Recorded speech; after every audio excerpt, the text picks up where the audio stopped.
Nahmaduhu wa nasta'inuhu wa nastaghfiruh. Saudara kita hari kedua Ramadan, tapi yang berpuasa hari ini hari yang pertama Ramadan. Ramadan ini adalah tamu agung. Kalau kita kedatangan tamu di rumah kita, itu kita akan bersih-bersih rumah. Kita akan siapkan hidangan yang terbaik, makanan yang terbaik, minuman yang terbaik, pelayanan yang terbaik untuk tamu.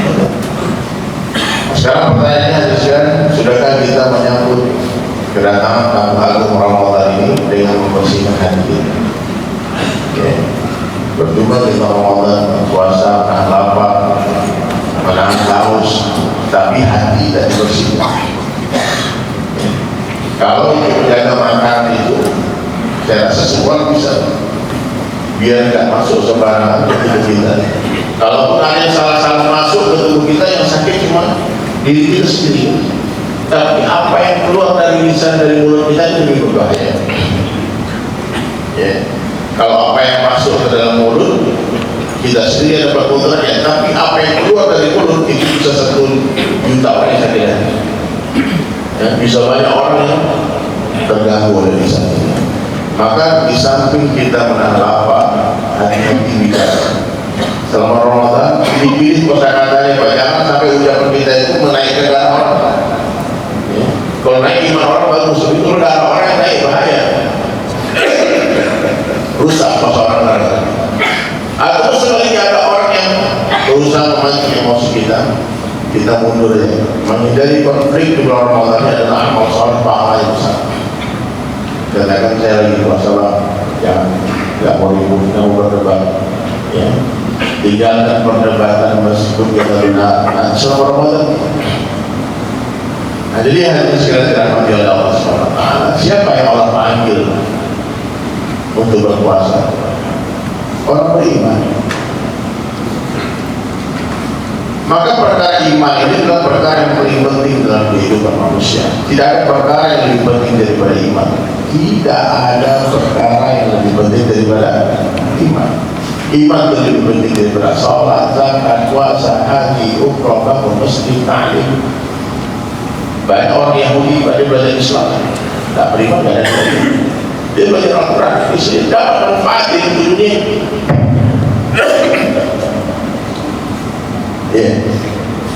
Nah, jadi iman ini harus kita jaga, iman ini harus kita tingkatkan hari-hari.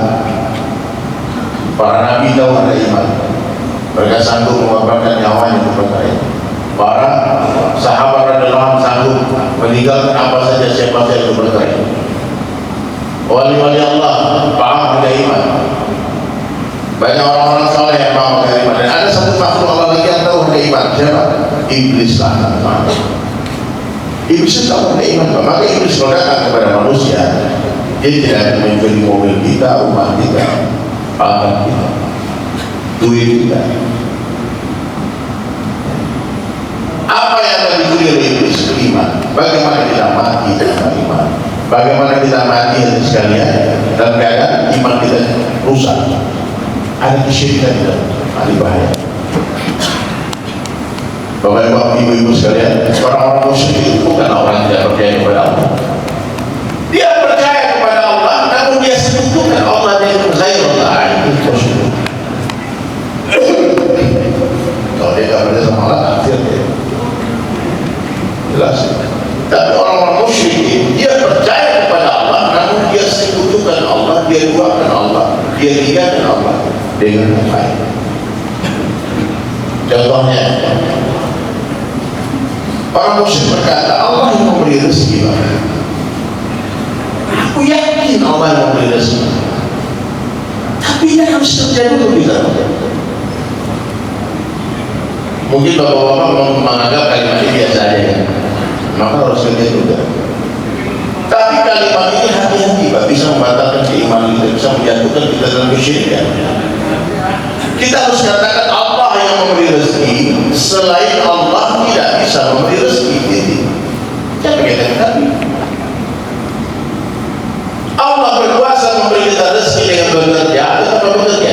La ilaha illallah. Kalau bekerja, coba aja nanti gantung, makan ya. Makan. Dulu semua kerja di sini makanya dapatnya begitu.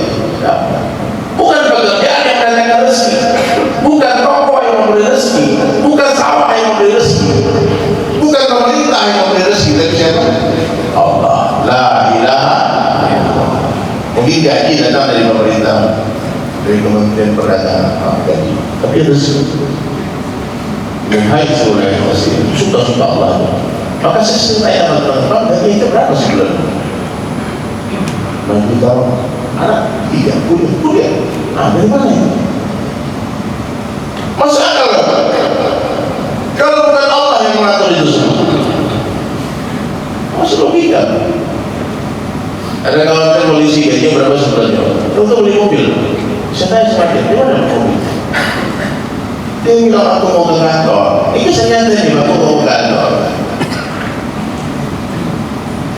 Tetangga saya bilang, Bang, tolong jualkan dana saya. Nanti ada komisinya. Mana pas sampai rumahnya. Nah, kata kawan polisi ini bilang, nggak ada duit. Kalau aku pengen beli, nggak ada duit. Kalau apa yang beli lebih bagus sudah. Aku urgent lagi perlu duit, ya udah, aku beli di es lengkap lagi. Ya, angkat kepalanya gitu, puasa ada coba. Angkat, mau coba tatap mata saya. Bila kalau duduk kepala gitu dah. Ya, ini penting soalnya. Ya udahlah, abang ada berapa kali kata yang punya ada 10 juta ya. Tanda jadi dulu deal, bikin pakai kata tanda tangan 10 juta deal dulu. Harganya 100 juta. Sampai di kantor berapa tahun? Ternyata ada orang yang memasang tawar di situ. Tawar Telkomsel kan. Ya. Mau sewa tanah sebelah rumah itu pas. Orang tanya saya nggak punya, dia bilang tidak jual beli Pak. Meskipun bukan belum di notaris. Secara Islam ada kan salah tertulis. Nah pemerintah bantu biar kuat ada notaris itu. Akhirnya dari hasil sewa tanah itu dia bisa bayar cash itu tanah, bisa beli mobil dari yang satu. Takbir. Ada orang sini yang pekerjaan kerja di jalan. Ya. Ada orang bilang, kamu jaga sholat, memang jaga sholat biar Allah kasih rezeki. 5 janji Allah kepada orang jaga sholat. Di dunia Allah berkait rezekinya, dikubur dibebaskan di satu kubur, menerima catatan amal sebelah kanan, melintasi sirat secepat kilat, masuk surga terbaik. Apa yang bilang? Mana hubungannya rezeki dengan tangan ada tangan? Ruku sudah ada tangan. Rezeki kerja. Ini orang apa? Bapak lihat polantas itu, polantas kerjanya apa? Begini ya. Cuma gara-gara tangannya, dapat juga. Dapat yang ditahan kepada perintah atasannya. Bagaimana kalau kita taat kepada perintah Allah SWT? Allah janjikan. Selagi nulis Al-Quran 30 itu di setiap ayat yang berbunyi tentang salat tidak pernah berdiri sendiri aja. Selalu diiringi dengan zakat atau infak. Itu bukti nyata, proof ada hubungannya keberkahan rezeki dengan sholat. Jadi kalau orang susah hidupnya Pak itu naik periksa sholat. Gak mungkin orang yang ada 5 waktu di masjid tiba-tiba susah nggak makan. Bertemunya orang kaya dengan orang miskin, bertemunya pejabat dengan rakyat, bertemunya orang tua dengan orang lemah, orang sehat dengan orang sakit di masjid. Yang jomblo-jomblo datang ke masjid mungkin ada yang belum menantu. Cuma maka kalau Bapak Ibu semua ingin memperbaiki hidup, sederhana saja, perbaiki sholat. Wasta'inu bisabri wassalat. Kata pertolongan Allah dengan sabar dan salat. Angkat tangan, Allah turun tangan. Terwujud dan terwujud keinginan kita tentang Rasul. Semua usaha kita doakan, usaha doa. Terus bagaimana dari mana yang betul dan kita tidak syirik? Allah yang masih bersyukur.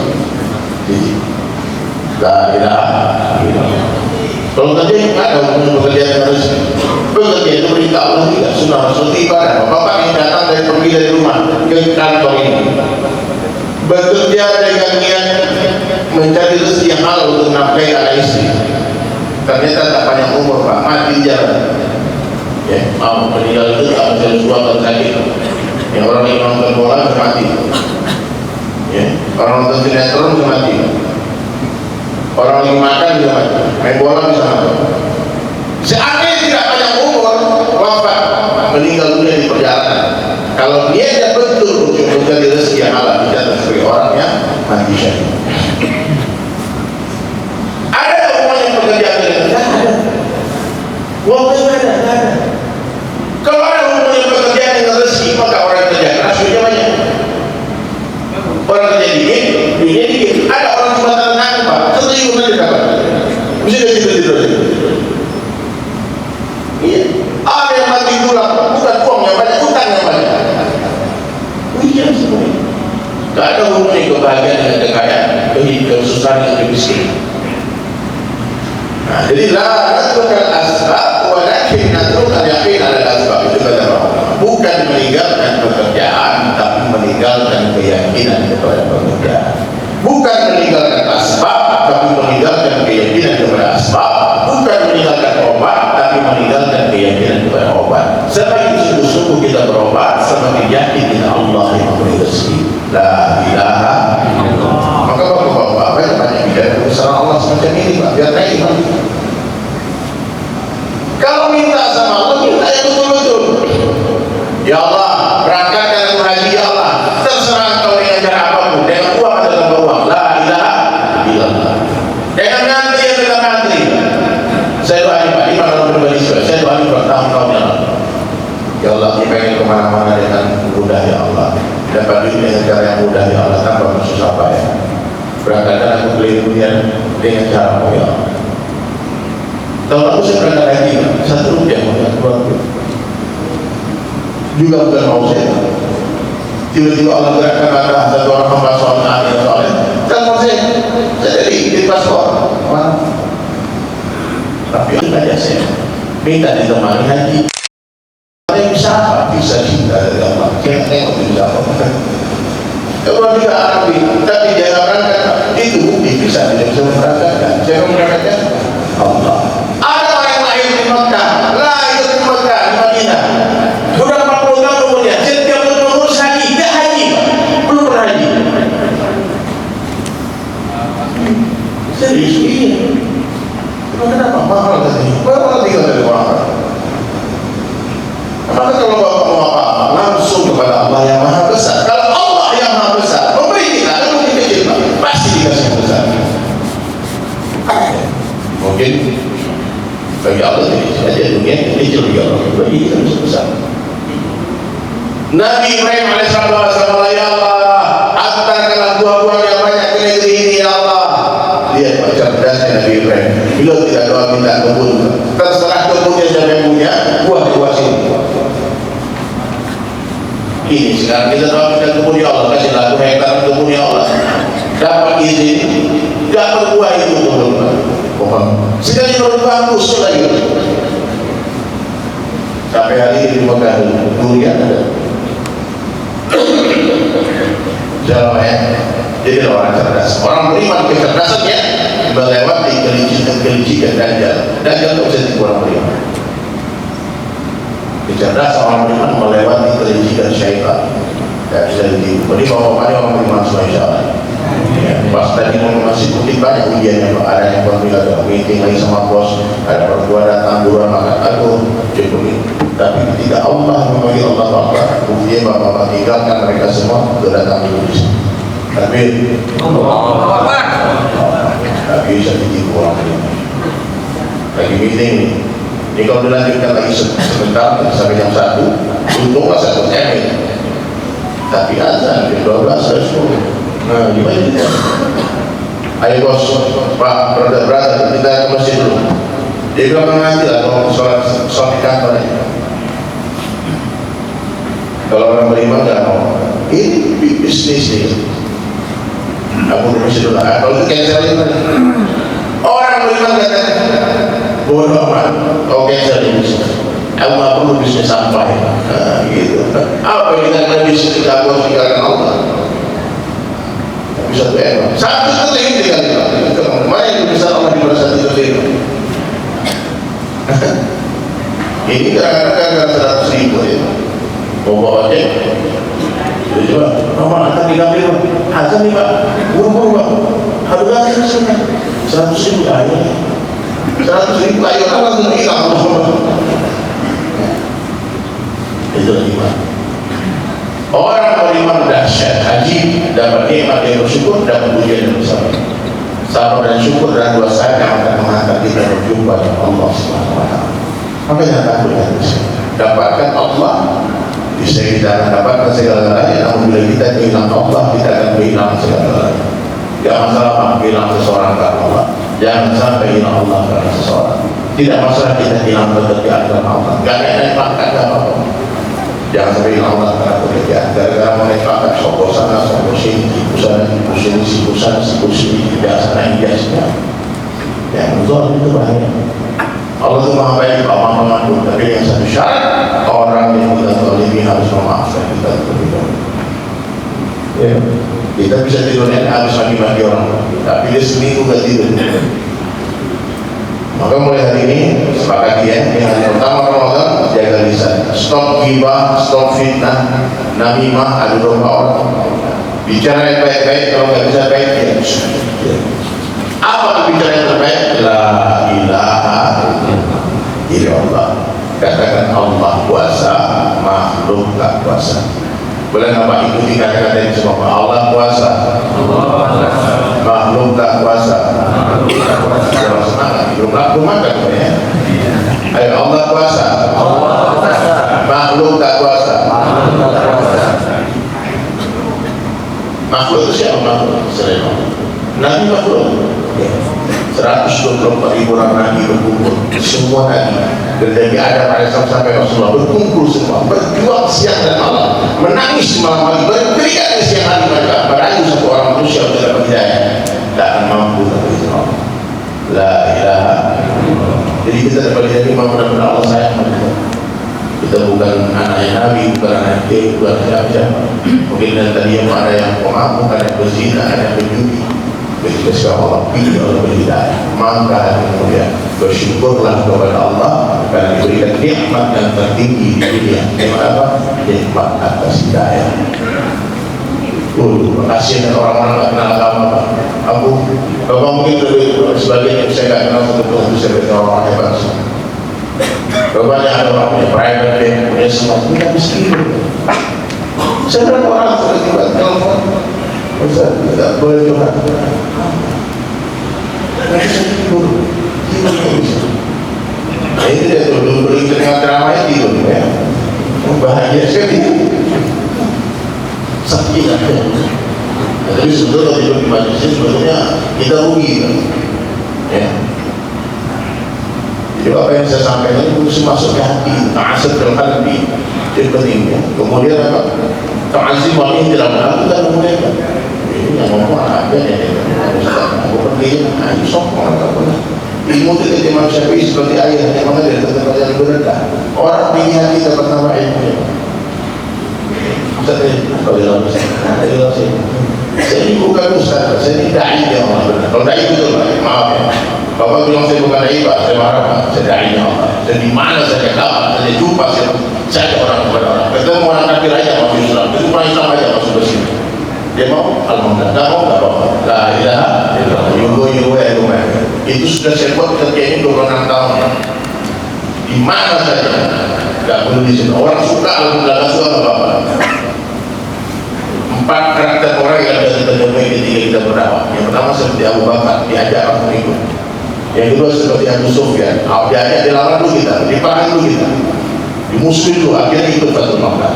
Yang ketiga seperti Abu Talib, Bapak Nabi, dia suka dibantu dakwah, dia pertaruhkan nyawanya untuk membantu dakwah Nabi, hartanya semuanya Bapak Nabi. Tapi sebagian besar orang mengatakan Abu Talib sampai wafat tak memeluk Islam. Ada yang mengatakan dapat dia dirayat, tapi dirahasiakan Islamnya. Allah yang maha tahu. Tapi sejarah mengatakan paman dia Abu Talib ditawarkan akhirnya dia mau. Dan yang ketiga, yang keempat seperti Abu Jahal sampai mati mengatakan dakwah. Ada. Nanti kalau bapak ketemu nanti tiba-tiba ada yang Abu Jahalnya, ada yang Abu Sufyan, biasa. Guru saya katakan kalau kamu belum diludahi orang, kamu belum pernah, berarti kamu belum sungguh-sungguh berdakwah. Berarti kamu masih pilih-pilih orang untuk berdakwah. Bapak tahu bedanya taklim, dakwah itu dengan taklim. dan melingin dakwah ini bicara agama di luar masjid kepada orang yang belum berminat dengan agama. Ta'lim bicara agama kepada orang-orang soleh yang memahami, orang yang sudah berminat dengan agama. Dua-duanya tidak beringin kalau nggak kerja. Harus ini ta'lim. Ini tugas ulama, tugas dai, tugas ustaz-ustaz yang punya pengalaman ini. Tapi kalau di luar sana, semua orang bersedia. Maaf ya, saya tidak dibilang ustaz, tapi kita terus ustaz, dibilang ustaz. Ya terserah aja, ustaz maksud saya tetap usaha, bukan merendah tidak. Karena memang peraturan di Indonesia ini orang dipanggil ustaz itu mesti orang yang melewati yang pendidikan. Meskipun saya dipanggil ustaz sama ustaz-ustaz, tapi saya tidak pernah diklar, tidak mengatakan saya kan sama seniman yang berdakwah. Saya berdakwah dengan karya saya, dengan lukisan saya, dengan lagu-lagu saya, dengan sosmed saya sekarang lagi TikTok. Kenapa saya lagi TikTok? Banyak umat Rasulullah di sini yang karya bisa. Alhamdulillah sudah 85 orang yang mungkin masuk Islam di sini. Setiap saya tanya, hai guys, ada yang mau masuk Islam? Tiba-tiba mau Ustaz, ayo deh. Kejangan syahadat. Kalau ada orang masuk Islam, jangan Bapak tunggu besok atau nanti mau jadi pengurus masjid Ustaz. Ada orang datang mau masuk Islam, jangan tanya apa-apa dulu. Jabat tangannya asyhadu alla ilaha illallah wa asyhadu anna Muhammadan Rasulullah. Tanya kenapa, siapa yang penyebabnya.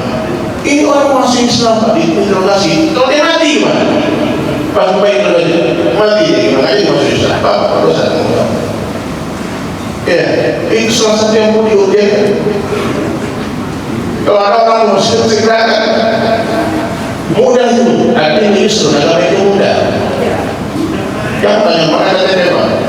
Ini apa kan? Hari itu orang masuk Islam bukan diberi hadiah, diberi ucapan selamat, dicurigai Pak. Ini masuk Islam gara-gara bisnis, ini gara-gara cewek. Seorang sahabat ketika masuk Makkah, bentol, mau perang. Tiba-tiba terkoyak itu orang musuhnya, syahadat, masuk ke sana. Nanti dengan marah dan dengan siapa? Kenapa Bu? Dia cuma syahadat pura-pura aja. Takut mati dia Rasulullah. Apa kau sudah membelah dadanya? Kalau makanya pentingnya sakar baik sama orang banyak sakar buruk. Ya, perbaiki diri kita insya Allah. Setiap orang yang ketemu kita jangan bilang boleh nggak kita dapat? Gimana bisa seperti apa? Maka dulu sahabat tak pandai banyak bahasa. Datang ke sini negara dia cuma ngomong gini, gunung mislana. Dia tidak seperti kami, dia tidak seperti kami. Akhirnya Islam Indonesia berubah jadi Islam, Malaysia berubah jadi Islam, India datang Islam, seluruh dunia berkembang Islam. Siapa yang membawa? Orang-orang Arab, dulu sahabat dan sahabat yang bergerak dulu. Satu orang saja yang dapat dari asal kita, insya Allah itu cukup untuk bekal kita berjumpa dengan Allah. Insya Allah Pak ya, mudah-mudahan Bapak-Bapak jadi dai semua, amin. Nah, ini bisa jauh-jauh, pergilah jauh-jauh. Amerika, Eropa, itu pun jadi beda banyak. Gunakan sepenuhnya, sisa yang bisa pilih lah. Jangan itu harta lalu tinggal mati. Cari pangkat yang tinggi, setelah dapat kerja kekuasaan, bantu agama Allah. Cari popularitas follower yang banyak, dapat follower banyak, ada semua masuk kepada agama Allah. Ini tugas kita, kenalkan Allah kepada semua manusia. Maka hadir dirahmati Allah SWT. Itulah kerja satu, kesimpulannya apa? Kita harus jadi orang baik. Kita cinta orang. Kalau nggak suka disakiti, jangan sakiti orang. Kalau nggak suka ditipu orang, jangan tipu orang. Kalau nggak suka dibohongi orang, jangan bohongi orang. Itu belajar rasa. Rasa di hati. Iman itu di hati. Iman yang tidak masuk ke dalam hati sama seperti peluru yang tidak masuk ke dalam pistol. Domba tidak kekuatan apa-apa. Maka mulai hari ini Islam bersihkan hati dari segala kotoran dunia, barulah kebesaran Allah masuk ke dalam hati kita. Selagi di dalam kandang ayam masih ada musangnya, jangan pernah ayam akan masuk ke dalam kandang. Sebagaimana caranya, kita keluarkan musangnya, bersihkan kandangnya, buka pintu, ayam akan masuk ke dalam. Selagi di hati kita ada istri, ada anak, ada pekerjaan, semua, ada mobil, ada rumah, tidak ada Allah ya. ma fi qalbi ghairallah, tidak ada apapun siapapun dalam hati selain Allah. Dunia di mana? Di tangan, di hati. Dunia di tangan. Boleh tak punya Lamborghini Ferrari, tapi jangan usahakan. Jangan masuk dalam garasi itu mobil. Jangan terkesan itu semua kemewahan dunia. Dunia beserta isinya tak lebih berharga dan hadapan Allah melebihi sebelah sayap nyamuk. Kalau saja harga dunia dalam nama sama dengan sebelah sayap nyamuk, dengan apakah orang kafir tak lagi dunia masih baik. Celupkan ujung jari ke samudera yang luas, kata Rasulullah SAW. Dan ada air yang ada di ujung jari pada hati dunia itu. Hari ini kita berebut dari sana air itu mengabaikan samudera yang luas. Padahal dunia ini sebentar, akhirat selama-lamanya. Dunia sebentar saja, akhirat sebentar lagi. Kita satu persatu akan tinggal di dunia. Jadi semua fix, mati semua calon mati. Pasti kita ada, insya Allah. Kira-kira berapa tahun lagi? Apa berapa persen?